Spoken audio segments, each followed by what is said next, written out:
Bagi Anda yang hendak melintasi jembatan Barombong saat pagi dan sore hari, sebaiknya untuk mencari jalan alternatif lain.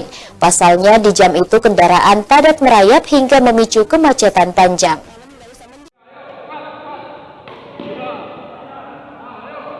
Salah satu atlet badminton perwakilan Sulawesi Selatan melakukan latihan fisik di Gor Sunu, Kompleks Unhas, Kecamatan Talo, Kota Makassar, Rabu malam kemarin. Latihan ini guna mempersiapkan kejuaraan Piala Presiden pada tanggal 1 hingga 6 Agustus 2022 mendatang.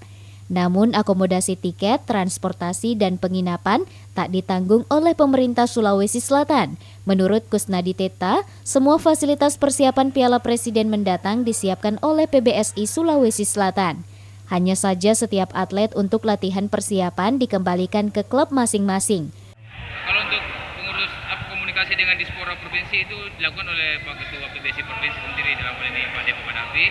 Sudah berkomunikasi, adapun mengenai biaya-biaya yang timbul ini itu memang sudah dikomunikasikan kepada pihak-pihak pemerintah provinsi.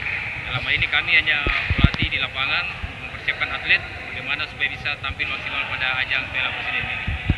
Berarti 100% pure ini yang dibiayai oleh pengurus PBSI sendiri?